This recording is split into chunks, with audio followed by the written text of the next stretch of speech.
네, 11월 21일 셋째 주 주일 2부 예배 오신 여러분들 주님의 이름으로 환영하고 축복합니다. 이 시간 함께 찬송가 90장 주 예수 내가 알기 전 함께 찬양하시겠습니다.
아멘. 이어서 438장 내 영혼이 은총 입어 찬양하시겠습니다. 그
시간 지난 한 주간 주신 은혜를 기억하고 또 지난주 말씀을 함께 묵상하면서 마음으로 드리는 기도 함께 하시겠습니다.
하나님은 영이시니 예배하는 자가 영과 진리로 예배할지니라.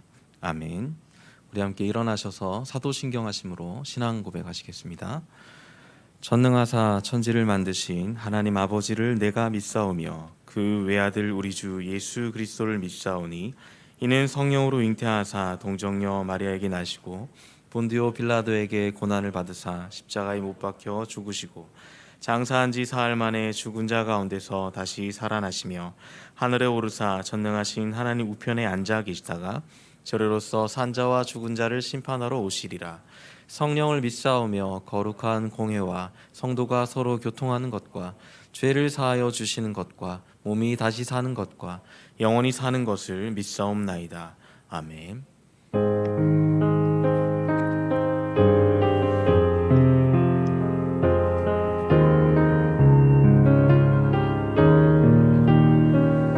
예수 우리 왕이여, 예수 우리 왕이여, 이곳에 오셔서 보좌로 주여 임하사 찬양을 받아 주소서.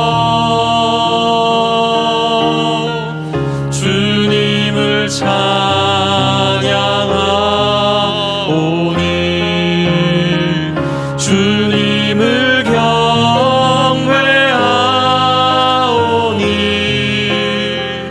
왕이신 예수여 오셔서 좌정하사 다스리소서.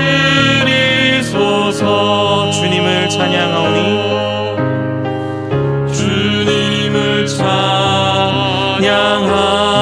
찬양하오니 주님을 경배하오니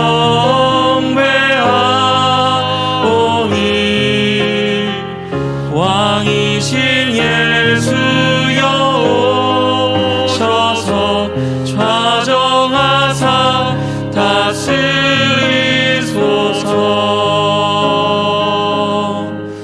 자리에 앉겠습니다. 함께 기도하시겠습니다. 주님, 우리 각 사람을 당신의 보좌로 삼으신 주님, 이 시간 우리 각 사람에게 임재하시고 우리 제자들 공동체의 예배 가운데 임재하셔서 합당한 경배를 받아주시고 온전히 경외하는 마음으로 진실된 고백과 사랑의 감사로 하나님을 영화롭게 하는 예배가 되도록 역사해 주시옵소서. 기도해 주시고 말씀 전하신 목사님에게 강권하셔서 그 말씀이 온 성도에게 한 마음과 한 소망으로 하나님을 영화롭게 하는 은혜가 있도록 함께 기도하겠습니다. 거룩하고 존귀하신 여호와 하나님 아버지 하나님, 우리 하나님, 나의 왕이시여, 하나님 나를 보좌로 삼으시고 내 안에 거하시기를 기뻐하시는 아버지 하나님 감사드립니다. 나의 예배를 받아 주옵소서. 나의 찬양과 나의 고백을 받아주시고 우리의 예배를 받아주시고 이 시간 임재하시며 우리가 기대하며 소망합니다. 하나님께서 이끄시고 주관하시며 주도하실 때 그 안에서 기쁨과 하나님과의 만남이 즐거움 있게 하시고 온 성도들이 그 즐거움 속에서 회복되고 다시 소망을 회복하는 참 예배가 되게 하시고 말씀 전하신 목사님이 강건하셔서 하나님의 성령의 충만한 역사가 온 성도들과 교회 가운데 한 마음으로 일으키시며 한 소망으로 역사하여 주옵소서. 하나님 이 시간 온전히 그 영광을 받아 주옵소서.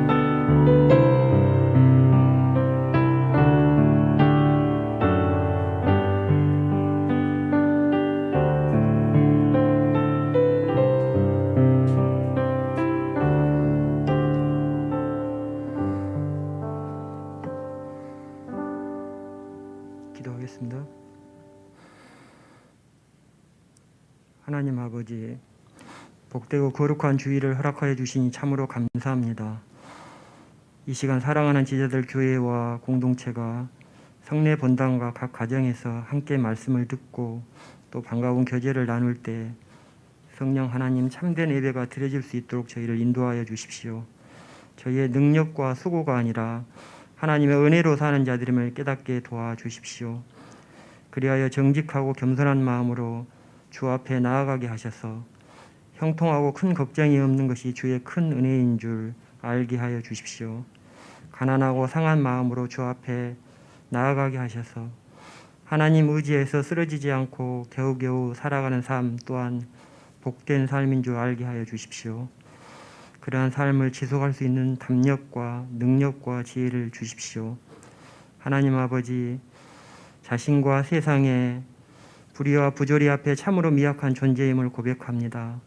내 안에 있는 죄성과 허물과 연약함과 죄된 습성은 참으로 견고하며 사단의 공작과 공격은 참으로 집요하고 잔인함을 깨닫습니다.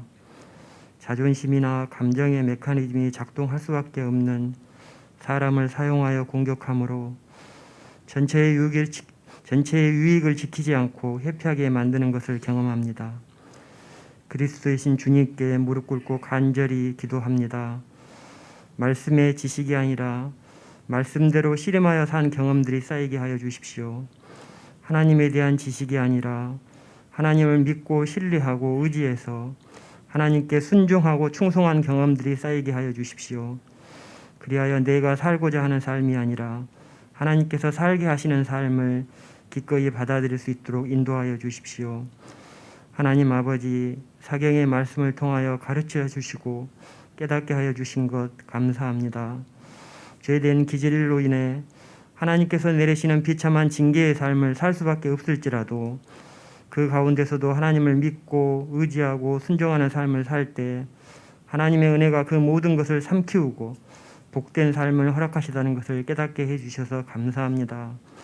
고난과 위험과 실패가 예견되더라도 회피하지 않고 순종하여 자기 몫의 삶을 감당하고 밑빠진 독에 물 붓듯이 한 사람을 끝까지 품어낼 때 비로소 전체의 유익이 지켜지며 비로소 천하보다 귀한 한 생명이 살아나게 된다는 것을 다시 깨닫게 하시니 감사합니다. 하나님 아버지, 저희를 구원하여 주시고 부르신 것은 존귀하고 영광스러운 하나님 자녀됨의 삶을 살게 하기 위한 것임을 믿습니다.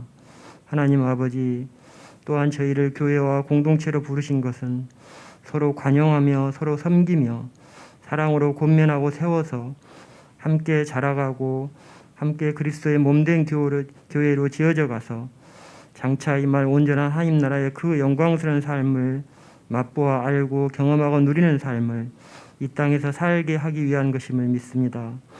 하나님 아버지, 저희는 끝없이 부족한 자이오나 복되고 거룩한 주의를 허락하신 하나님과 주의 은혜를 묵상하며 믿음대로 간구하며 우리 주 예수 그리스도 이름으로 기도합니다. 아멘.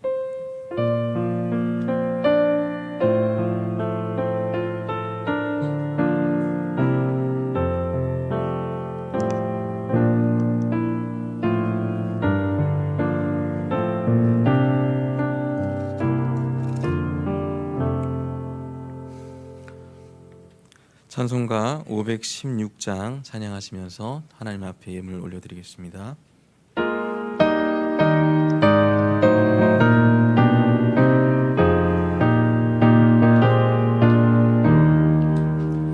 옳은 길 따르라 의의 길을 세계 만민의 참된 길 이 길 따라서 살기를 온 세계에 전하세 만 백성이 나갈 길 어둠 밤 지나고 동튼다 환한 빛 보아라 저기 주 예수의 나라 이 땅에 고독했네 오겠네 주 예수 따르라 승리의 주 세계 만민이 나갈 길과 진리로 참 생명 내 창검을 부수고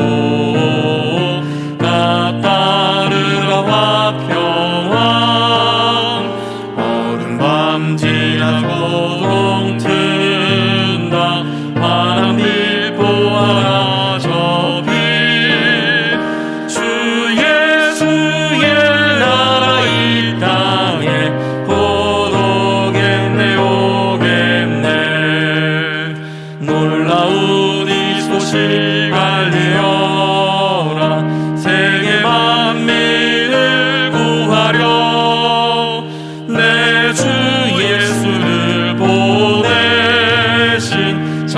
사랑의 하나님 만 백성이 따를 길 어두운 밤 지나고 동튼다 환한 빛 보아라 저 빛 주 예수의 나라 이 땅에 곧 오겠네 고난 길에 치고 찾아온 길 많은 백성을 구한 길 모두 나와서 믿으면 온 세상이 마침내 이 진리에 살겠네 어두운 밤 지나고 동튼다 환한 빛 보아라 저 빛 주 예수의 나라 이 땅에 곧 오겠네 아멘. 기도하시겠습니다. 하나님, 모든 것이 하나님의 은혜이고 하나님의 사랑임에 감사드립니다. 하나님, 이 시간 하나님 앞에 기쁨과 또 감사의 고백, 믿음의 고백으로 드린 이 예물을 기쁘게 받아 주시옵소서. 우리의 신앙이, 우리의 믿음이 하나님께 늘 잇대어 있게 하시고 우리가 하나님을 잊지 않게 하나님을 기억하며 하나님을 경배하는 삶으로 인도하여 주시옵소서. 이 예물을 사용함에 있어서 교회와 성도가 거룩함과 두려움으로 하나님의 영광을 드러내는 일에 사용할 수 있도록 지혜와 믿음을 더하여 주옵소서.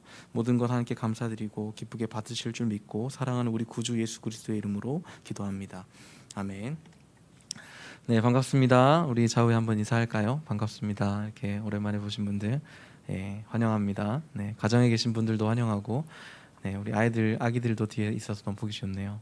네, 광고 드리겠습니다. 오늘은 추수감사주일 예배로 드리는데요. 저희가 추수감사 헌금 저희가 드리는데 국내 선교부를 통해서 지역사회 어려운 이웃들을 돕기 위해서 사용될 예정입니다. 그리고 예배 마치시고 나가실 때 우리 봉사부에서 오랜만에 이렇게 떡을 준비했습니다. 나가시면서 한 분씩 떡을 받아가시면 되겠습니다. 네, 새가족 여러분 환영하고요. 계속적인 안내가 있습니다. 새가족부에서 담당하시는 이용환 목사님 통해서 안내 받으실 수 있습니다. PPT를 좀 넘겨주시면 좋겠습니다. 네. 네, 주일 및 주중 예배 안내 있습니다. 정부 지침 따라서 계속 동일하게 3층 100명, 4층 50명 참석하고요. 자세한 안내 오늘 좀 광고가 많아서 주변 지면을 참조해 주시고 PPT 화면을 참조해 주시면은 감사하겠습니다. 지난주와 동일합니다. 네. 주일 예배 참석 안내 신청 안내도 제자들 링크에도 올라가 있고요. 반복되는 광고 내용이고 주마다 마을과 또 주일학교 예배가 진행되고 있으니 또 주중에 드리는 문자를 자세히 보시면 어떻게 신청해야 될지가 나와 있습니다. 혹시라도 어려우신 분들을 교회 사무실로 문의해 주시면 되겠습니다. 네, 교회 학교 교사 모집이 시작되었습니다. 예년보다 조금 늦어졌는데 지금 코로나 상황에서 너무나 교사들이 너무 귀하게 열심히 섬겨주셔서 감사드리고 또 내년에도 또 귀한 섬김이 필요합니다. 꼭 이렇게 마음의 부담을 좀 가져주시고 기도해 주시고 요청이 있으면 기꺼이 응해 주시면 감사하고 저 제자들 링크 안내에서 신청과 섬김에 대한 안내가 있습니다. 확인하시면 감사하겠습니다.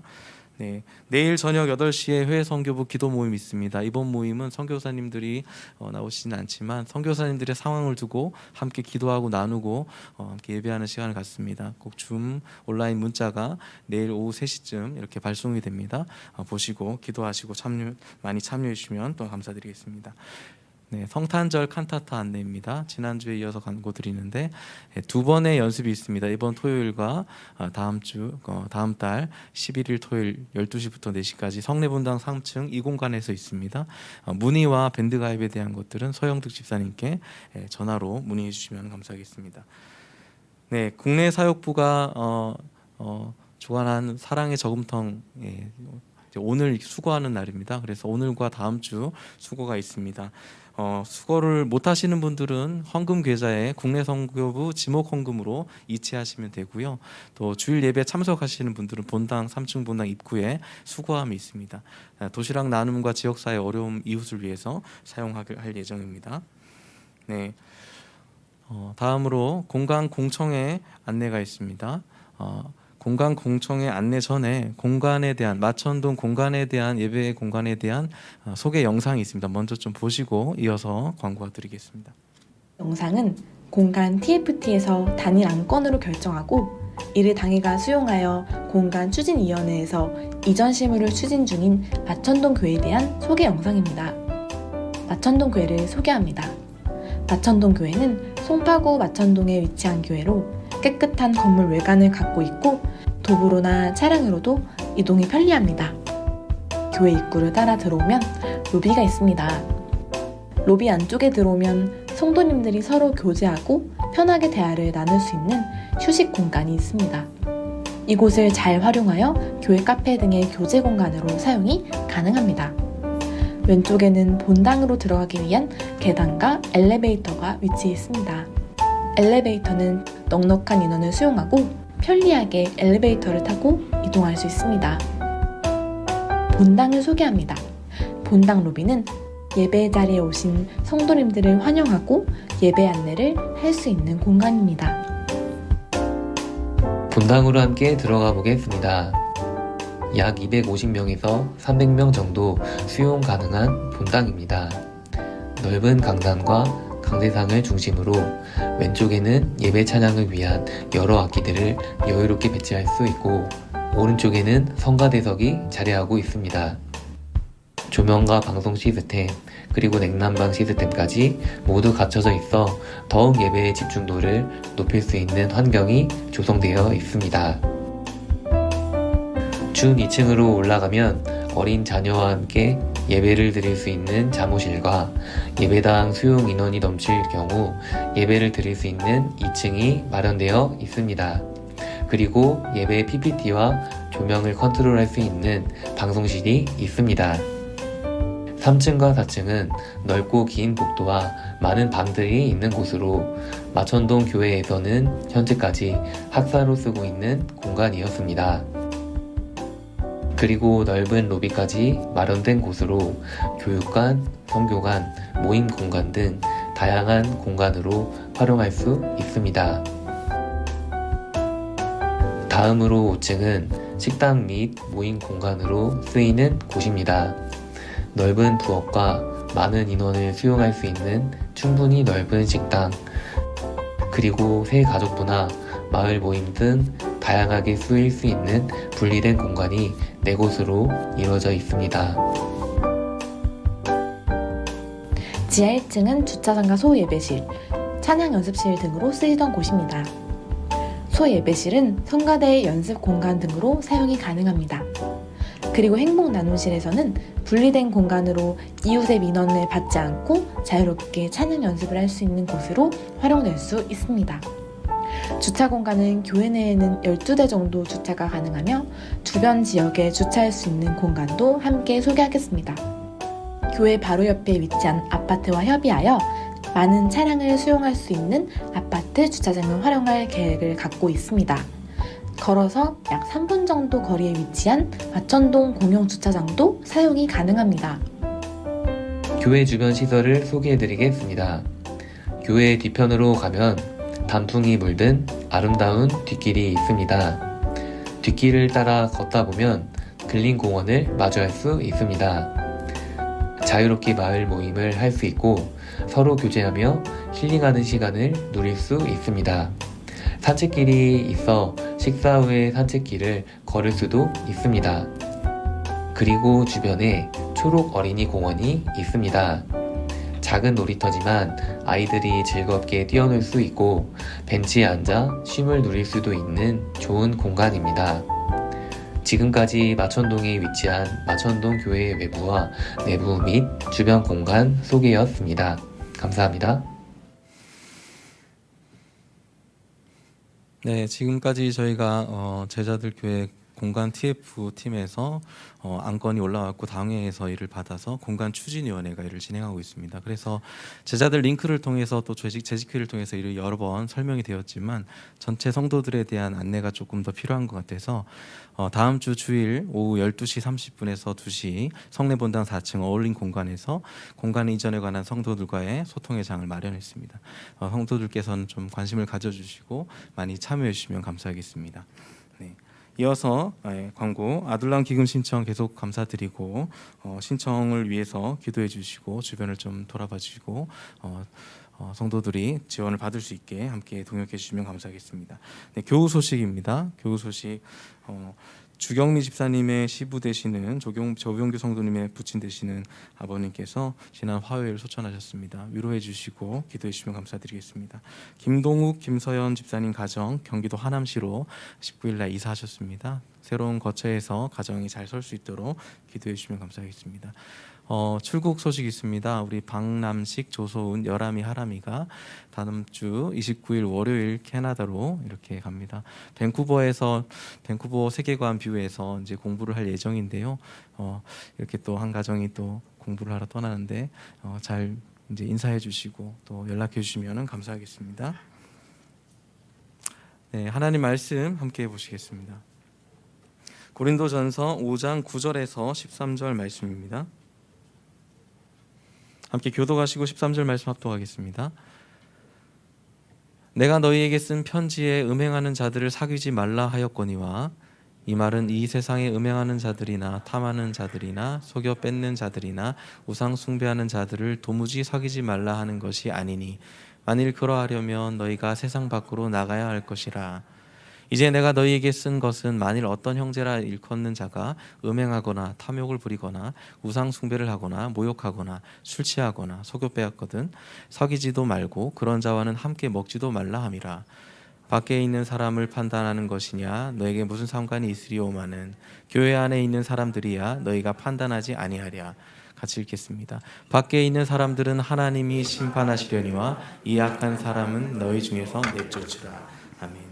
관계를 맺는 참된 지혜라는 제목으로 말씀 전해 주시겠습니다. 하나님의 형상으로 우리 인간이 지음을 받았죠. 하나님의 형상으로 지음받았다는 중요한 의미는 인격적인 관계를 맺는 존재다라는 의미가 포함되어져 있습니다. 하나님의 형상으로 지음받은 우리 인간이 맺는 인격적인 관계는 대략 한 4가지 축이 있습니다. 하나님과의 관계, 또 자기 자신과의 관계, 또 지체와 공동체와의 관계, 그리고 세상과의 관계. 그래서 이렇게 신앙생활을 한다라는 것은 이러한 하나님의 형상으로 지음받아서 우리에게 주신 이 관계의 중심 축들을 죄로 깨어져 있는데 하나님의 십자가의 그 복음과 은혜로 말미암아 회복하고 세워간다라는 의미가 있습니다. 지난주 금요일부터 우리가 금요 부흥 예배 때 신앙의 토대 공사 이렇게 하면 된다라고 했는데 그 부분이 사실 이 관계를 복음 안에서 세워가는 그림들을 그려줍니다. 6개월 동안 매달마다 한 주제씩 다루거든요. 첫째 달에는 우리가 그리스도 안에 있을 때 어떤 놀라운 변화가 일어나는가, 그리고 그 놀라운 변화가 어떻게 나의 것이 되는가, 그게 첫 번째 달에 우리가 다루고요. 마지막 6번째 달에 다루는 것은 신앙의 여정, 우리가 이 신앙생활을 하면 어떤 목표를 가지고 어디까지 살아가고 어떤 모습이 될 것인가를 그리는 것이 마지막 6째 달입니다. 나머지 둘째, 셋째, 넷째, 다섯째 달에는 한 달씩 하나님과의 관계, 또 자신과의 관계, 공동체와의 관계, 세상과의 관계에 대해서 우리가 어떻게 복음 안에서 회복되고 하나님이 기뻐하시는 관계를 만들 것인가를 우리가 함께 배워나갈 것입니다. 여러분들 신앙생활이라는 것은 이 죄로 깨어져서 우리가 관계가 깨어지면 다 가시 같은 존재가 되거든요. 하나님과의 관계도 그렇고 나와의 관계도 그렇고 공동체와의 관계도 그렇고 세상과의 관계도 그렇고요. 가시같이 이러는 것처럼 다 힘들고 피곤하고 고통스럽고 갈등이 일어나는 모습이에요. 그런데 그리스도의 십자가 은혜 속에서 이 복음이 들어오게 되면 십자가는 막힌 담을 허물고 우리 안에 있는 이 가시 같은 깨어진 관계들을 회복시키거든요. 그 안에 용서와 화평과 사랑과 돌봄, 섬김이 있게 되어지면요, 이 가시 같은 관계가 양털처럼, 솜털처럼 아주 푹신하고 부드럽고 감사 안을 수 있는 그런 모습으로 바뀌어지는 것이죠. 그래서 여러분들, 신앙의 성숙은 어쩌면 관계 맺기의 정도가 점점 성숙되어 가는 모습이에요. 예. 이것을 통해서 우리가 신앙이 얼마만큼 건강한가, 성숙한가를 우리가 분별할 수 있습니다. 고린도전서에 우리가 1장에서 4장까지 분열의 큰 문제를 다루고 5장부터 6장은 교회의 거룩성에 대한 문제죠. 그리고 5장은 교회 안에 생긴 음행의 문제를 우리가 다루고 있습니다. 세상에서도 조금 보기 힘든 심각한 문제가 생겼고, 그보다 더 심각한 것은 이 문제를 제대로 처리하지 못하는 고린도 교회를 향하여서 바울이 지난 시간에 권면을 했습니다. 오늘은 이어서 뒷부분을 좀 살펴보는데요, 조금 다른 관점과 주제로 살펴볼 텐데, 이 음행한 자들의 문제를 교회 안에서 치료하는 문제뿐만 아니라 우리 주변에는 이 음행하고 비도덕적이고 부도덕한 사람들이 많이 있는데, 이들과 함께 더불어 살아가는 우리는 과연 어떤 태도를 취해야 될 것인가, 이런 고민을 하게 되잖아요. 그러니까 이 부분을 오늘 여러분과 함께 좀 살펴볼 거예요. 그래서 먼저 좀 초반부에는 이 부도덕한 사람들이 함께 어울려 사는 세상의 모습, 그 세상과의 관계를 지금 바울이 좀 언급하고 있거든요.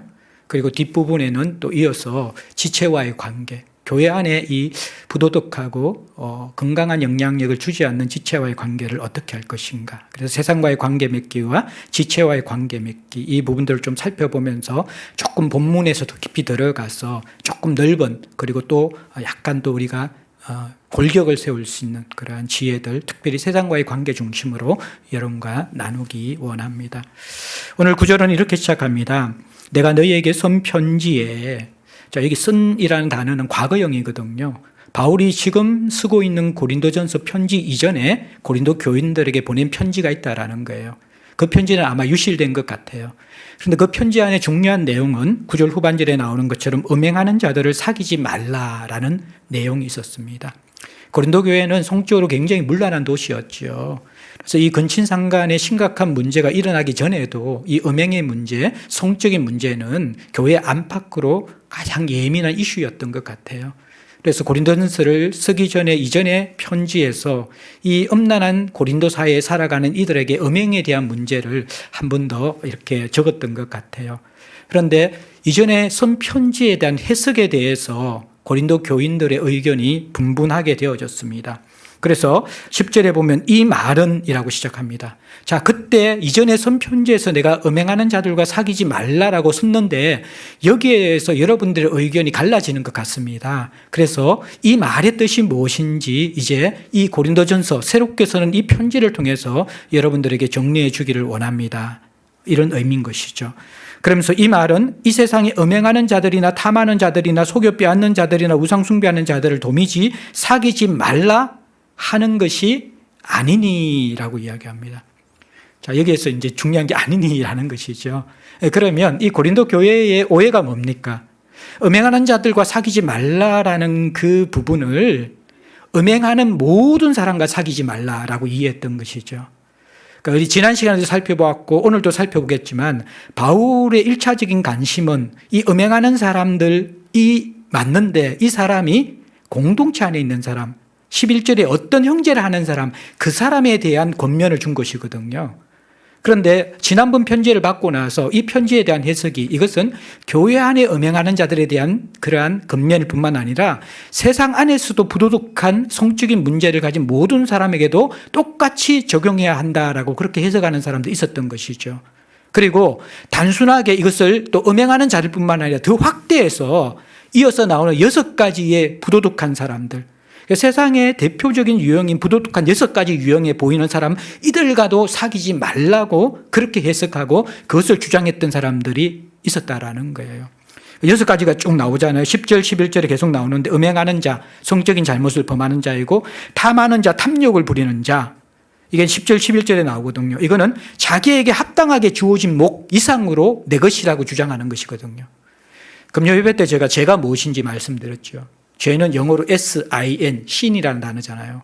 sin 중에 중간에 있는 단어가 뭐예요? I잖아요. 그죠? I centered. 내가 중심에 있는 것. 나 중심주의가 죄거든요. 이걸 더 쉽게 이야기하면 이건 내 거야. 이게 죄라는 거예요. 왜 죄냐 그러면 자기 것은 없어요. 모든 세상의 주인은 창조주 하나님이시기 때문에. 모든 주인이 따로 있는데 이건 내 거야 그러면 그건 세상에서는 도둑질이잖아요. 모든 것이 하나님의 것인데 이건 내 거야. 이 돈 내 거야. 이 시간 내 거야. 이 재능 내 거야 라고 하면 성경은 그것을 죄라는 것이죠. 주인이신 하나님을 버린 죄라고 이야기하는 거예요. 그게 여기에 보면 탐하는 자 탐욕이에요. 이거 다 내 거야. 그 다음에 나오는 속여서 빼앗는 자 10절 11절에 이건 뭐냐 그러면요. 상대방의 것인데 속여서 내 것으로 취하는 것이거든요. 예, 이건 내 거야.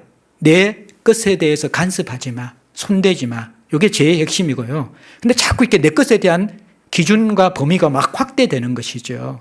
우리 아이들 보면 그렇잖아요. 이렇게 우리 아이들 막 싸울 때 보면요.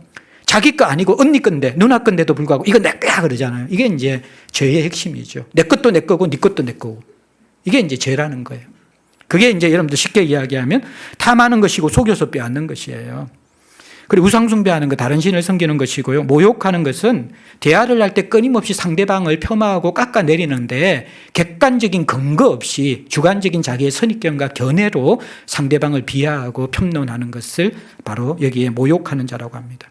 결국 이 사람의 목적은 상대방을 깎아내림으로 내가 올라가고 뛰어나고 인정받기 원하는 자기중심주의거든요.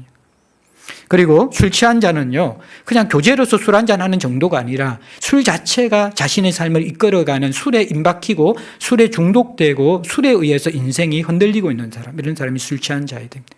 이러한 6가지 유형들이 고린도 사이에 만연한 부도덕한 사람들의 모습이었다라는 거예요.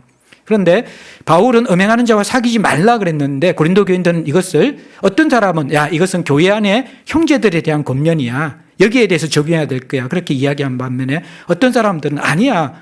이것은 세상에 대해서도 우리가 같이 적용해야 돼. 이거 악이잖아. 악이 교회 안에 있든 교회 밖에 있든 똑같은 것이기 때문에 똑같이 적용해야지 교회 안과 교회 밖을 다르게 적용하는 게 말이 돼라고 하면서 이 말은 세상 사람과도 사귀지 말라라고 한 바울의 의도가 있다라고 해석했던 거예요. 거기에 대해서 이제 바울은 바로잡아 주지요. 10절에 보면 사귀지 말라 하는 것이 아니니라고 했다는 거예요. 사귀지 말라는 것이 아니니. 그러면 사귀지 말라 하는 거 아니면 사귀라는 것인가? 이어지는 말은 만일 그리하면 너희가 세상 밖으로 나가야 할 것이니라. 자, 세상 사람과 사귀지 말라라고 하면 이게 현실적으로 가능한 삶입니까? 예. 고린도 교인들은 고린도라는 사회에서 살아가면서 여러 가지 일상의 삶의 행위들을 해야 되잖아요. 강공수에 가서 행정적인 일을 보는데 강공수에서 일하는 사람이 이 사람이 아프로디테 신전에서 제사의식에 참석하는 사람일 수 있거든요. 그럼 이 사람은 그 제사의식에 참석할 때마다 여사제와 성관계를 가지는 사람이에요. 부도덕한 사람이잖아요. 여러분들 이제 시장에서 상행위를 해야 되잖아요. 물건을 사고 팔아야 되잖아요. 근데 이 사람이 매춘하는 사람이에요. 지난 시간에 이야기했죠. 고린도 사회에서 매춘은 몇 끼마다 밥을 먹고 물을 마시는 것처럼 일상적인 정당한 행위라고 생각했어요. 그런 사람이 대부분이라는 거예요. 예. 여러분들 이게 사업하면서 욕심 안 부린 사람들 있습니까? 네 것도 내 것도 다 내 거라고 그렇게 그 목적으로 사업하는 것이 보통 세상 사람들 사업 방식 아닙니까? 그러면 이 원리대로 한다 그러면 주변에 이렇게 연관되어 있는 이웃 대부분 다가 성경의 기준 속에서는 부도덕한 사람들이에요. 그들과 사귀지 말라는 것은 세상과의 관계를 끊으라는 말이잖아요. 행정일도 보지 말고 상행위도 하지 말고 이웃과 친구도 되지 말라라는 그 말이면 결론은 어떻게 됩니까? 세상 밖으로 나가야 되죠. 세상 밖으로 나갔다는 건 이건 생기가 끊어지는 것이고 죽으라는 것이거든요. 그러니까 이게 바울은 이 의도로 이야기한 게 아닌데 또 엄격한 사람들은 이렇게 적용해서 이야기했다라는 것이죠. 자, 여기에서 우리는 이 고린도 교인들도 세상과의 관계에 대해서 헷갈리고 있고 바울도 오늘 본문 속에서는 세상과의 관계에 대한 전체적인 부분에 대한 교훈을 주지는 않습니다. 부분적으로 일단 이 두 가지를 크게 이게 바운더리를 쳐주거든요. 10절에는 세상 밖으로 나가지 말라는 것은 아니다. 세상 밖으로 나가라는 말은 아니다. 그들과 사귐을 단절하라는 말은 아니다. 이게 이제 첫 번째 바운더리. 그럼 우리는 세상 속에서 살아야 돼요. 맞죠? 그죠? 세상 속에서 살아야 돼요. 이게 이제 첫 번째 전제예요. 그죠? 그 다음에 12절, 13절 한번 보십시오. 12절에 보면 밖에 있는 사람들을 판단하는 것이야 네게 무슨 상관이 있으리오마는. 이게 참 조금 애매하죠. 또 이상하죠. 바울이 나는 바깥 사람들 판단하는 책임이 있는 사람이 아니라고 이야기하는 거예요. 이 말을 더 정확하게 이야기하면 우리는 세상 사람들이 어떻게 살든지 죄짓고 살든지 그것 때문에 죽든지 간에 우리는 아무런 관심도 없고 무관심해도 된다라는 의미일까요? 그건 아니잖아요. 그 의미는 아니에요, 바울은. 여기에서의 바울의 의미는 아주 이게 축소된 의미인데 그건 뭐냐 그러면 지금 무슨 의미로 지금 메시지를 쭉 훑어가고 있어요? 징계의 문제잖아요. 책망과 징계의 문제가 지난 본문부터 이어져 오잖아요. 그러니까 세상 사람들을 판단하고 세상 사람들을 책망하고 징계하는 것은 내가 판단할 게 아니라는 거예요. 그것은 나의 영역도 아니고 그리스도인이 세상 사람들의 이 비윤리적인 문제를 판단하고 책망하고 교회의 기준으로 징계를 주는 것, 이것은 성경의 가르침은 아니라는 거예요. 우리가 할 일은 아니라는 거예요.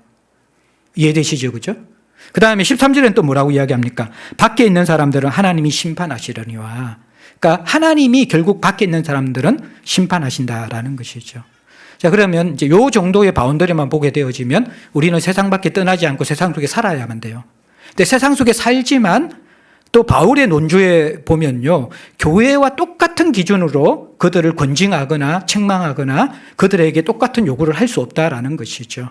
결국 그들은 우리가 심판하고 판단하는 것이 아니라 마지막 날에 하나님께서 심판하고 판단하실 것이다. 이게 이제 오늘 본문 속에서 나오는 세상 속에서의 가장 간략한 가르침입니다. 근데 이것만 가지고는 우리가 세상 살아가는 그러한 이 성도의 삶에 대한 모습들이 굉장히 모호할 수 있기 때문에 조금 이 부분은 제가 조금 더 깊이 들어가서 좀 토대 골격을 잡으면서 정리해 주기를 원합니다. 성경의 이제 큰 가르침은 예수님의 대제사장 기도에 나옵니다. 요한복음 17장 15절에 보면 내가 비옵는 것은 그들을 세상에서 데려가시기 위함이 아니요 다만 악에 빠지지 않게 보존하시기를 위함이니라. 예수님이 세상 속에 우리가 살아가고 있는 모습은 뭐냐 그러면 세상에서 데려가는 것, 세상에서 다른 곳으로 그러니까 탈세속화되는 것, 세상에 없는 것이 아닌 세상을 빠져나가는 것이 아니라 세상 속에 있지만 세상에서 보존돼 악에 빠지지 않고 보존되는 것, 그 모습을 원한다라는 거예요. 세상에 있지만 악에 빠지지 않고 보존되려면 우리가 어떻게 살아야 될까요? 또 보존된다는 개념이 무엇일까요? 여기에 이제 잘 해석이 되어야지 세상 속에서 그리스도인의 삶이 그려지는 것이거든요. 자, 이걸 위해서 조금만 머리에 지나는 간단한 설명을 하겠습니다. 세상은 성경에서 한글로는 똑같이 세상이라고 표현되지만요, 실제로 원어적으로는 세 가지 의미를 가지고 완전히 다르게 사용됩니다. 성경이 세상이라는 단어를 사용할 때에 문맥 속에서 바르게 파악해야지만이 세상의 개념을 정확하게 분석할 수 있는데, 첫 번째 세상의 의미는 히브리서 11장 3절에 나옵니다. 그 세상의 의미는 창조된 세상입니다. 믿음으로 모든 세계가 하나님의 말씀으로 지어진 줄을 우리가 아나니, 하나님의 말씀으로 지어진 창조된 세상, 이게 이제 성경에서 세상의 개념으로 첫 번째 서입니다. 두 번째 세상의 개념은요, 타락한 세상입니다. 요한 1서 2장 15절 16절에 보면 이렇게 타락한 세상을 표현하고 있습니다. 이 세상이나 세상에 있는 것들을 사랑하지 말라. 사랑하지 말아야 될 세상이 있어요. 누구든지 세상을 사랑하면 아버지의 사랑이 그 안에 있지 아니하나니, 결국 아버지 사랑, 세상 사랑은 충돌되고 두 가지를 함께 사랑할 수 없다라는 거예요. 세상을 사랑하면 아버지의 사랑을 받을 수도 없고 할 수도 없다라는 거예요. 그 세상의 사랑의 모습은 16절에 보면 이는 세상에 있는 모든 것이 육신의 정욕과 안목의 정욕과 이 생의 자랑이다. 아버지께로 온 것이 아니라 세상으로부터 온 것이다. 이 여러분들 육신의 정욕, 안목의 정욕, 이 세상의 자랑, 이 생의 자랑은 이건 타락한 세상의 모습이라는 거예요. 이것은 사랑해서는 안 된다. 이 개념의 세상의 개념이 있어요. 세 번째의 세상의 의미는 요한복음 3장 16절, 우리가 잘 알죠. 하나님이 세상을 이처럼 사랑하사. 요한 1서에는 사랑하지 말라 그러놓고 여기는 사랑하사라고 이야기해요.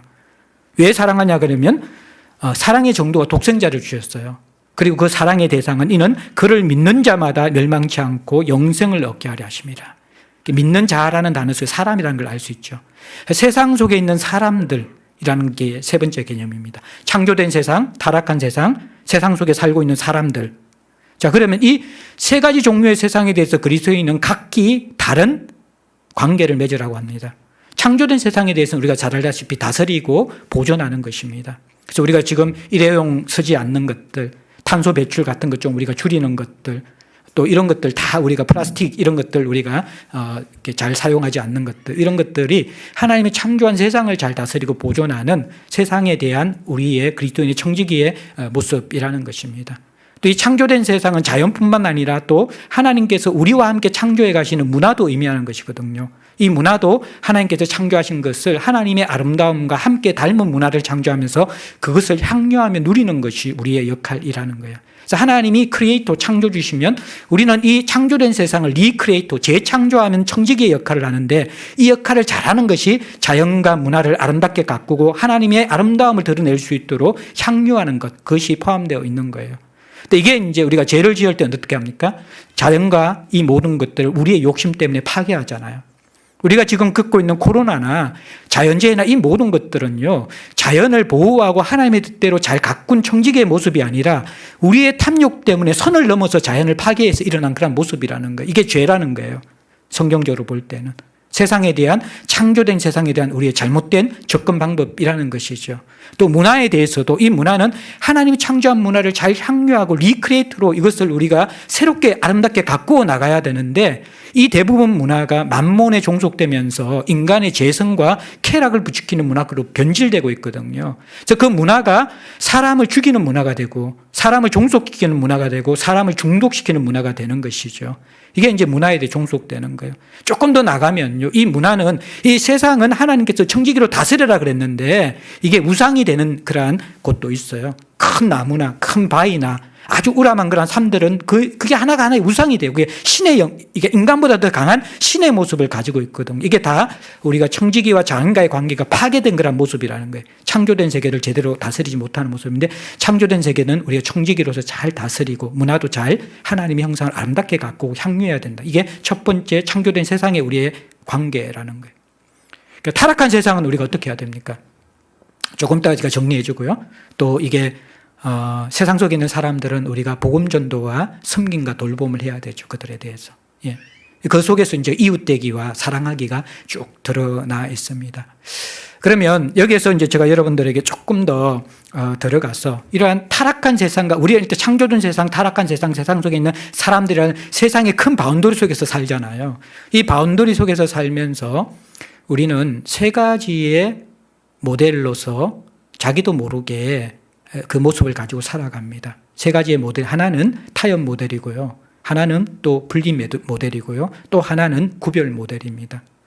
우리는 다 이제 이 셋 중에 하나를 은연중에 선택하며 살아가거든요. 타협 모델이란 것은 내가 그리스도인임을 세상 속에서는 포기하고 정체성을 감추는 것입니다. 그리고 나서 비그리스도인과 똑같은 가치와 삶의 방식을 따라서 살아가고, 그게 타협 모델입니다. 이렇게 선택하는 사람이 있습니다. 교회 안에서는 떵떵거리고 왕처럼 이렇게 하는데, 세상 속에서는 그냥 그리스도인의 모습이 안 드러나는 것이죠. 세상의 가치와 세상의 삶의 방식을 그대로 따르는 것. 그러니까 이 사람은 그래서 이런 사람을 여러분들 예루살렘에 있지만 바벨론의 지성을 가지고 살아가는 사람이다, 그렇게 이야기합니다. 그 사람의 정체성은 예루살렘 사람인데 머리는 바벨론의 삶을 살아가는, 그게 타협하는 사람들입니다. 분리되는 사람은 뭐냐 그러면, 나는 세상에 이 악한 것에 오염되기 싫다라는 거예요. 더러운 것, 오물을 내 인생에 묻히기 싫다라는 거예요. 나는 존귀하고 거룩하게 살기 때문에 세상과 끊어질 거야, 단절될 거야. 그러니까 이런 사람들은 보통 수도원 영성입니다. 은둔 영성이죠. 기독교의 하부 문화, 개토 문화를 형성합니다. 예. 생존을 위해서 어찌할 수 없이 직업을 가진다고 할지라도 가장 소극적인 직업 생활을 합니다. 직장인들과 관계 맺기를 하지 않습니다. 예, 자기를 철저하게 술자리나 회식 문화나 직장의 문화에서 구별시킵니다. 그들과 일상을 같이 하지 않습니다. 그러면서 분리된 모델로 살아가고, 또 여기에서 잘못도 적용하게 되어지면 세상 살다가 죄만 짓겠다 그러면서 신학교에 가든지 전임사역자로 지원하든지 선교로 가는 사람들이 있습니다. 이것은 건강하지 않는 인도받는 것입니다. 세상이 싫고 세상에 오염되기 싫어서 나는 기독교인들만 모인 곳에, 또 내 직업은 하나님 나라의 복음만 전하는 것에 내 삶을 드리겠다고 생각하는 것들. 제가 전임사역자나 선교사 다 그런 분이라는 게 아니라 그런 동기로 선택할 수도 있다라는 거예요. 그래서 너무 이상적인 그러한 가치관을 가진 사람들은 직업을 선택하는데 일반 직장보다도 NGO, 특별히 기독 NGO 직장을 굉장히 선호하거든요. 예. 실제로 들어가면 기독 NGO라고 기독교 가치관이나 삶, 그게 그렇게 있는 곳이 별로 없어요. 없는데도 어쨌든 그런 기독 NGO 단체를 또 선택해. 이게 분리의 모습입니다. 세 번째가 구별의 모습이거든요. 이 구별이라는 것은 그 속에 있지만 다른 삶을 사는 것. 이게 이제 예수님의 삶의 방식이거든요. 분리의 대표적인 모델은 성경 속에서 바리새인 모델입니다. 죄인들을 딱 단절시키고 선을 걷잖아요. 예. 타협에 딱 일치하지는 않지만 그래도 성경의 종교인들 가운데 타협 모델에 가까운 사람들은 대제사장들입니다. 제사장들 그럽니다. 이들은 이렇게 가치관도 많이 이렇게 헬라의 지식을 받아들여서 부활을 믿지 않았어요. 예. 그리고 여러분들 이렇게 부동산 투기했어요. 그때 이 사람들이. 성전세를 가지고 수많은 땅들을 사서 그래서 나중에 포도원 주인 이야기 이게 전부 다가 부동산 투기하는 제사장들 공격하는 예수님의 비유거든요. 굉장히 세속적인 사람들이에요. 그러니까 어떻게 보면 딱 일치되지는 않지만 제가 볼 때는 타협 모델에 가까운 것이 제사장들의 그런 모습들입니다. 구별된 모델이 예수 그리스도의 모델이에요. 예수 그리스도는 어떤 모습이냐 그러면 비본질적인 부분 속에서는 이분이 별로 이렇게 표시가 쉽게 하면 종교적인 냄새가 별로 안 풍긴다라는 거예요. 예수님 보면 안식일 날 가장 중요하게 생각 그때만 미리삭 비벼 먹고 안식일 깨트리고 막 손 마른 사람 이렇게 세우고 치유하고 그러잖아요. 이게 종교인이 아닌 것 같은 거예요. 가장 중요한 율법을 어기는 것 같은 거예요. 또 엄격하게 종교 속에서 단절하고 사귀지 말라 그런 세리와 창녀들의 친구가 되는 거예요. 수가성 사마리아 여인 찾아가고 있잖아요. 그리고 또 여러분들 그라사 강인 귀신 들린 자 찾아가고 굉장히 뭔가 이렇게 교제의 폭이 너무 넓은 거예요. 그러니까 이 예수를 볼 때에는 이 사람이 종교인인가 의심이 될 정도로 그의 비본질적인 종교적 냄새가 별로 안 넘기는 거예요. 오히려 예수님의 별명이 뭡니까? 예, 술 먹기를 좋아하고 잔치를 좋아하는 사람이었어요. 이게 이제 예수님의 별명이었거든요. 그런데 이 예수 그리스도는 비본질적인 부분에서는 굉장히 이게 별로 차이가 안 나는데 본질적인 부분에서는 본질이 뭡니까? 예수의 가치와 동기와 삶을 보면 그 당시의 종교인과 너무 다른 거예요. 예수는 권위가 있습니다. 영적 권위가. 종교적 외적 권위가 아니라 그 말씀과 삶이 연결된 인격이 연결된 성령이 함께 하시는 영적 권위가 있어서 그가 말하는 것이 그 당시의 종교인들과 같지 않았습니다. 그리고 또 예수의 모습을 보면 어떻습니까? 모든 종교인들 또 이 바리새인과 제사장들은 겉으로는 거룩한 종교였지만 그 동기와 속은 회칠한 무덤과 같았습니다. 자기 욕망과 자기 이기주의에 이건 내 거야라는 재성이 그들 안에 가득했습니다. 근데 예수 그리스도의 모습은 십자가로 대변되는 나는 섬기러 왔다. 나를 너희들에게 주러 왔다. 그렇게 마지막까지 끝까지 사랑하시면서 제자들의 발을 씻기셨던 것이 예수님의 모습이었잖아요. 그러니까 이 겉으로는 종교인의 냄새를 팍팍 풍기는데 가면 실망하는 바리새인만 보다가 겉으로 볼 때 너무 쉽게 편하게 접근할 수 있는데 가까이 가면 갈수록 오히려 더 거룩하고 그들과 다르기 때문에 두려움과 존경심이 생기는 예수 주변으로 모여들게 되는 것이죠. 그게 이제 건강한 구별의 모델이라는 거예요. 자, 그럼 여기서 질문. 세상에서 살아가는 우리들은 어떤 모델을 닮아야 될까요? 분리, 타협, 구별. 지금 여러분은 어떻게 살고 있습니까? 그리고 앞으로 여러분들 어떻게 살아갈 것입니까? 여기서 우리가 잘 대답을 해야 돼요. 우리 몇 주 전에 김성우 목사님이 혜민이 아빠로 그죠? 구별 모델의 아주 이렇게 아름다운 모습을 보여줬거든요. 예, 보여줬는데 그래서 우리는 궁극적으로 구별 모델을 지향해야 되는데요. 그거 하나만 정답으로 하면 현실에서 굉장히 흔들리고 헷갈립니다. 그래서 우리가 어떤 측면 속에서 내 믿음의 분량과 내가 속한 세상의 악함의 정도에 따라 가지고 타협과 분리와 구별 모델 모든 것이 내 수준에서 정답이 될 수 있다는 거예요. 그걸 잘 분별해야 된다는 거예요. 세상의 영향력이 내 믿음의 건강보다 훨씬 더 강하고 거기에 휘둘릴 수밖에 없는 초신자나 믿음이 자라지 않는 사람이 구별 모델을 지향한다고 해서 구별된 삶을 살지 못합니다. 오히려 같이 있으면 세상에 물들어가고 오염될 것 같으면 일시적인 분리 모델이 그 사람에게 더 오를 수 있다는 거예요. 일시적인 분리 모델이 더 오를 수 있어요. 잘 분별해야 되죠. 그 부분들에 대해서는.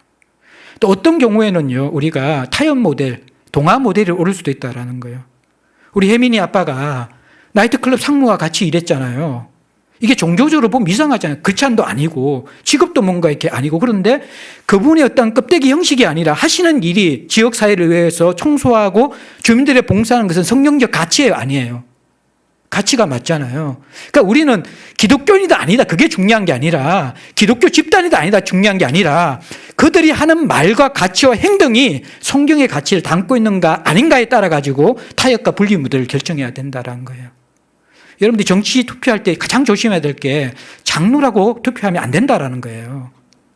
장로도 나는 그가 상관없이 크리스찬이든 비그리스도인에 상관없이 그들이 주장하는 그 가치와 정책이 과연 성경적으로 권선징악이 맞고 정의를 세우는 게 맞고 약자를 돌보는 것이 맞는가 성경의 가치와 합한 사람을 우리가 찾아야 된다는 것이죠. 그래서 어떤 경우에는 우리가 비그리스도인과도 타협하는 게 옳을 수 있습니다. 왜냐 그러면 그것이 청소하는 거 그 꼭 교회 사람과 해야 됩니까? 아니잖아요. 마을을 아름답게 하는 것은 우리가 비그리스도인과 똑같이 동화되어서 할 때가 더 아름다울 수 있다는 거예요. 그런적인 측면에서 우리는 때로는 부분적으로 그리스도인이 아닐지라도 그가 하는 행동이나 또 그들이 모인 어떠한 집단의 목적 자체가 건강할 것 같으면 굳이 종교 색깔을 내거나 기독교의 이름으로 하지 않는 것이 더 건강할 수 있다는 거예요. 동화되면서 하는 것이 훨씬 더 우리가 세상을 섬기는 아름다운 방법이 될 수 있다는 거예요. 그리고 마지막 우리가 이제 구별된 삶을 살아야 되는데 구별된 삶을 살기 위한 전제는 뭐냐 그러면요. 여러분들이 성숙하셔야 됩니다. 세상에 영향을 받는 것이 아니라 영향을 줄 수 있는 정도로 성숙하셔야 되거든요. 그러니까 우리가 이제 뭐 공간 이전 이후에 어디로 갈지 모르겠지만 우리가 이게 뭔가 지역사회 섬김이 이웃되기가 굉장히 중요한 부분이잖아요. 이웃되기가 이 그림이 없이 한 사람 한 사람이 구별된 삶을 살 정도의 성숙됨이 함께 이루어지지 않고 하는 이벤트들은요. 실제로 그게 건강한 열매를 맺기 힘듭니다. 또 하나는 교회 공동체 전체도 해야 되지만 더 건강한 것은 한 사람 한 사람이 교회가 되는 거예요. 교회가 되어서 구별된 삶을 살아야 되는 것이죠. 그러려면 1차는 분별력이 있어야 되고요. 분별력이 뭡니까? 내 신앙의 수준을 빨리 파악을 하고 내가 있는 곳에 그러한 세속화와 악함의 정도, 약함의 정도를 건강하게 제대로 파악해야 되는 것이죠. 그리고 나서 우리가 어떻게 살 것인가를 하나님께 기도하고 또 그게 모든 게 딱 모노톤은 아니에요. 어떤 때는 또 똑같은 직장을 다녀도 내 영성의 상태에 따라서 어떤 때는 분리될 수도 있고 어떤 때는 또 구별될 수도 있고 그렇게 되는 것이죠. 그렇지만 우리가 점점 성숙되면서 세상에 영향력을 미치는 그러한 관계로 살아가야 한다라는 것입니다. 그러면서 이제 마지막으로 조금 이제 한 가지만 여러분께 더 말씀드리면요. 바울이 여기에서 세상 사람들에게 너무 깊이 개입해서 징계하는 것이 우리의 역할이 아니라고 하는 그 부분에 조금만 유추하면 이게 어떤 의미냐 그러면요. 그러니까 생각이 조금 다를 수 있는 제가 정리한 생각은요. 우리가 세상의 악한 구조에 대해서는 좀 우리가 구조가 세상의 악을 많이 만들거든요. 그 부분에 대해서는 분별을 가지고 좀 의식 있는 그리스도인들이 제도와 구조를 개혁하는 것은 굉장히 좋은 것입니다. 그 일들은 우리가 우선적으로 해야 되는데 그런데 세상 사람들의 개개인적인 윤리적인 삶에 대해서 교회와 똑같은 기준으로 들어가는 부분에 대해서는 여기에 대해서는 조금 회의적이고 부정적으로 성경은 보고 있어요. 그 부분들을 좀 우리가 구분해야 되고요. 그 다음에 이제 우리가 이 구별된 삶을 살게 되어질 때에 한번 생각해야 될 것이 그렇게 구분된 삶을 살고 세상을 섬기면 세상은 어떤 모습으로 될까요? 우리가 세상이 빛과 소금의 역할을 하잖아요. 잘 섬기잖아요. 세상이 어떻게 될까요? 하나님 나라가 될까요? 아니면 아닐까요? 이게 좀 잘 구분돼야 되는데요. 성경은 비관적입니다.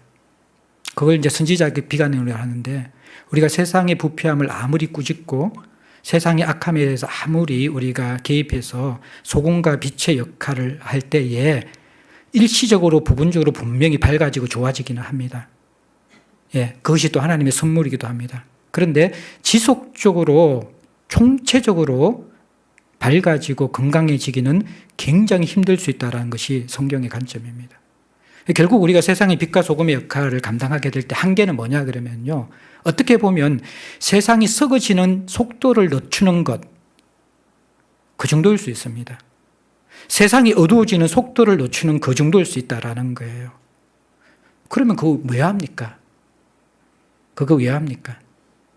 왜 하냐 그러면 그게 하나님의 뜻이기 때문에 그래요. 하나님이 우리를 세상의 빛과 소금으로 살게 하셨기 때문에 그래요.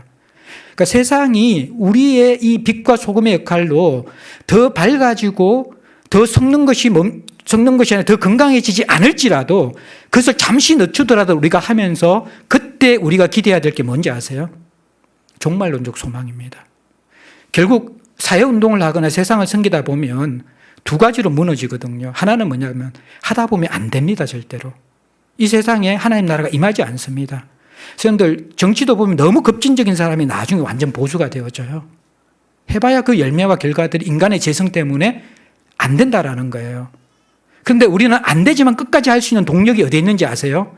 안 되지만 우리가 하는 이 섬김 속에서 이것을 되게 하는 것은 우리의 어떠함이 아니라 마지막 날 왕이신 그분이 오실 때에 회복되는 거예요. 하나님 나라는 킹덤 오브 갓, 하나님이 주권이 되셔서 하나님이 주인 되셔서 만드시는 나라예요.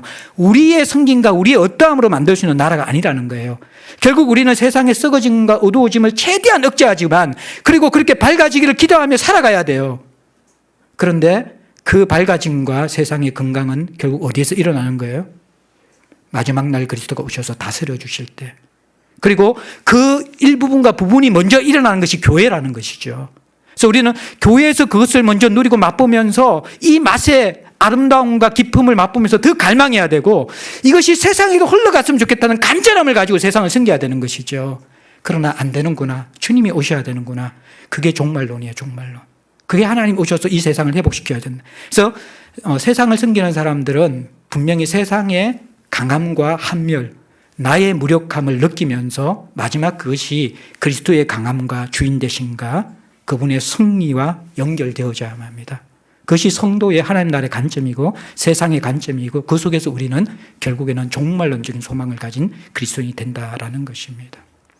제가 이 부분을 굉장히 좀 길게 설명했는데 아마 세상에 대한 관계 우리가 제일 모호하기 때문에 그렇습니다. 이제 마지막으로 12절 그 지체와의 관계 11절 13절은 간략하게 여러분들에게 나누겠습니다. 바울은 이렇게 세상과의 관계에 대해서 이야기한 다음에 11절에 이제 내가 너에게 쓴 것은 만일 어떤 형제라 일컫는 자, 교회 안의 형제에 대한 권면이에요. 그 사람에 대해서는 11절 후반절에 보면 사귀지도 말고 함께 먹지도 말라. 그러니까 개인적인 교제와 공적 교제에 대해서 멀리하고 일단 선을 그어두어라. 그렇게 이야기합니다. 자, 그리고 12절에 밖에 있는 사람 판단하는 것 우리가 상관할 바 아니다. 그러나 교회 안에 있는 사람들은 우리가 판단해야 된다. 13절에 밖에 있는 사람들 하나님이 심판하신다. 근데 교회 안에 있는 악한 사람은 우리가 심판하고 분별하고 내쫓아야 된다. 요 맥락이에요. 자, 요걸 얼핏 보면 우리의 상식과 반대입니다. 왜냐하면 우리는 교회 안의 사람에게 더 너그럽고 부드럽고 관대해야 되고 세상은 좀 무관심하고 좀 거리를 둬도 되잖아요. 그런데 이 구조를 보면 교회 안의 형제들에게 더 철저하라는 거예요.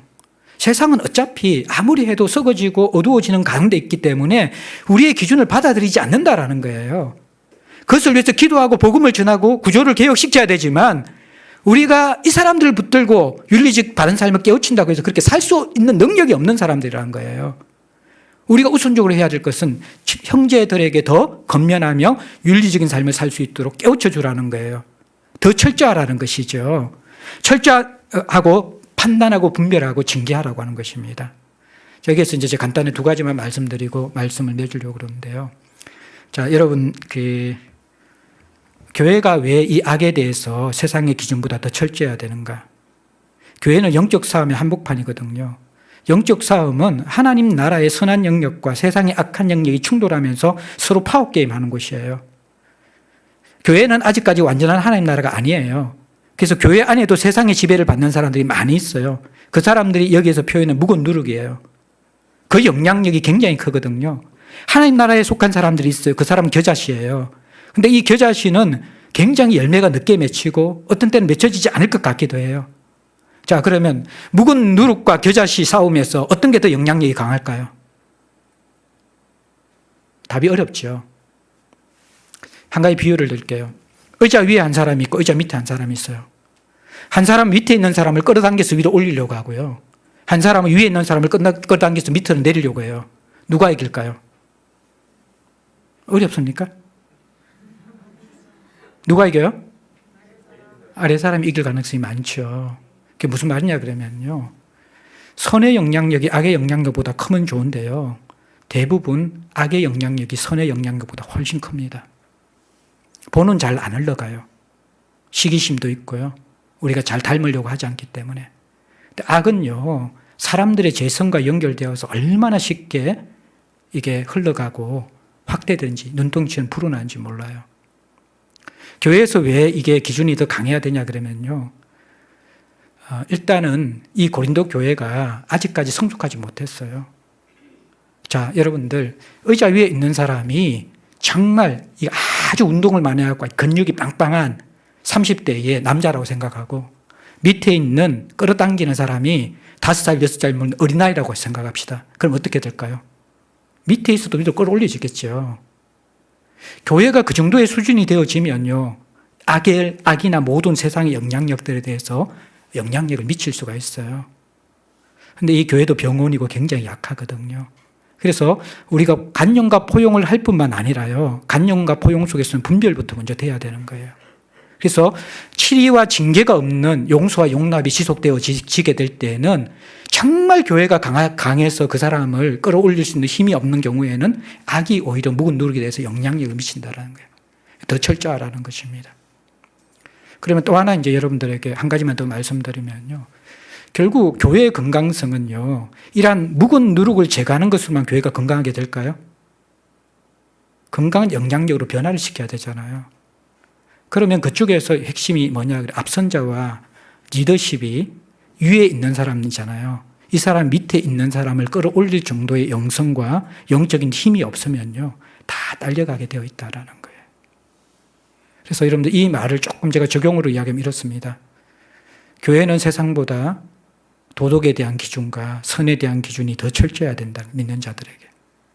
또 하나 더 언급하면요, 앞선 자들, 교육자와 섬기는 자들은요, 사실 그들의 영성과 건강성은요, 성도들보다 훨씬 더 엄격하고 철저해야만 합니다. 그리고 거기에 대해서 교회가 징계할 수 있고 훈계할 수 있고 꾸짖을 수 있는, 그게 되어질 때에 어떤 측면에서 이 바울의 메시지의 핵심이 그건 거예요. 그래야지 우리가 구별된 삶을 살 수 있어요. 교회 안에서 성도들이 선한 영향력으로 자라가야지 결국 개인과 공동체와 성령의 힘을 통해서 우리가 구별된 삶을 살아갈 수 있거든요. 개인 혼자서는 못 살아가요. 공동체와 성령의 힘. 그래서 우리가 개인의 경건과 공동체가 건강하게 사람을 자라게 할 수 있는 구조가 안 되면 안 되는데, 그것도 구조로 되는 게 아니라 결국 정말 영적 힘과 근육을 가지고 사람들을 끌어당길 수 있는 그러한 사람이 교회 안에 얼마나 있는가에 따라서 교회는 성숙되는 것입니다. 이게 여러분들 지체와의 관계 맺기에 굉장히 중요한, 악에 지지 않고 거룩을 이루어가는 교회의 모습입니다. 시간이 많이 지나서 말씀을 마무리합니다. 위도 코로나 시기에 건강한 관계를 회복해야 합니다. 세상과의 관계, 우리 공동체와의 지체와의 관계의 점수는 어느 정도 될까요? 우리가 곰곰이 생각하면서 우리의 회복할 부분들을 찾아보았으면 좋겠습니다. 같이 한번 마음으로 드리는 기도의 시간을 갖도록 하겠습니다.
주신 말씀 가지고 함께 기도하면 좋겠습니다.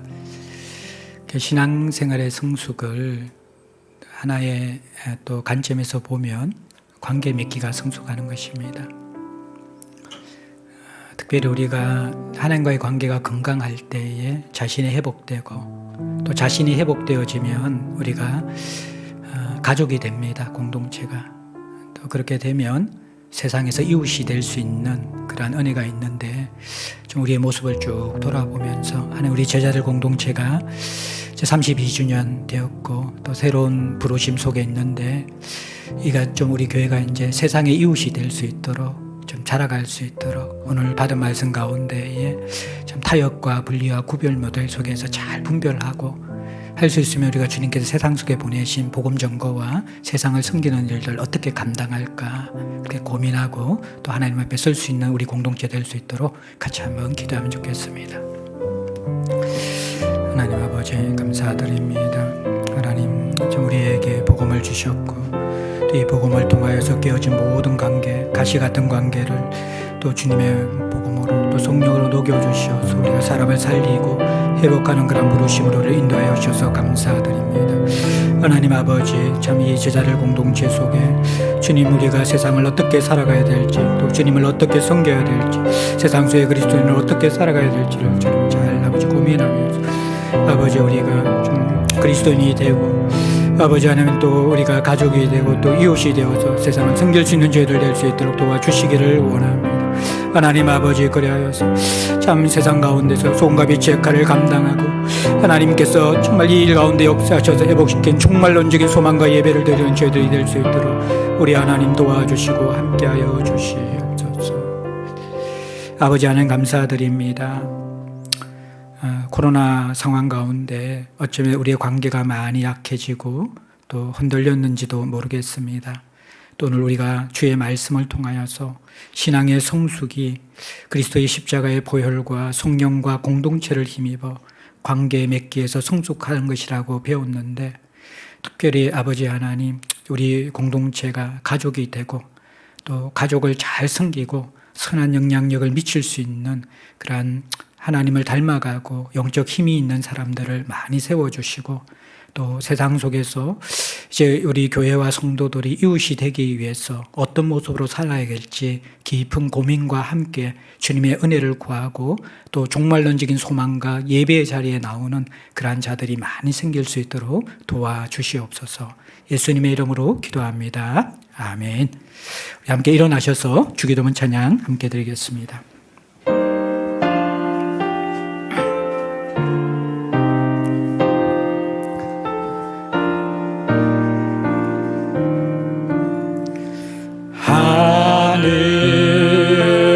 하늘에 계신 아버지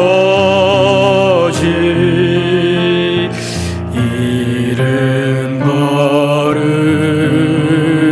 거룩하사 주님 나라 임하시고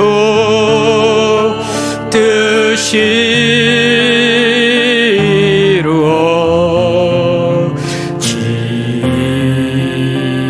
이루어지이다.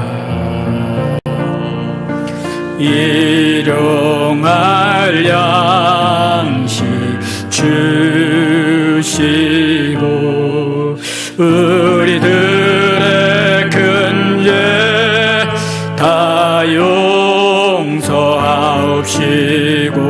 또 시험에 들게 마시고 악에서 구원하소서. 대개 주의 나라 주의 권세 주의 영광 영원히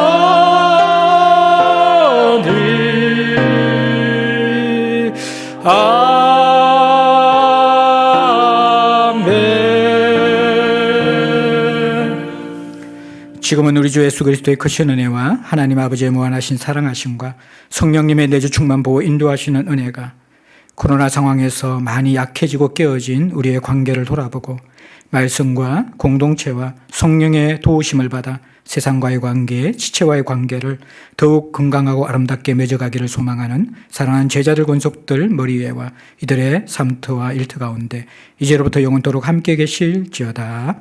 아멘.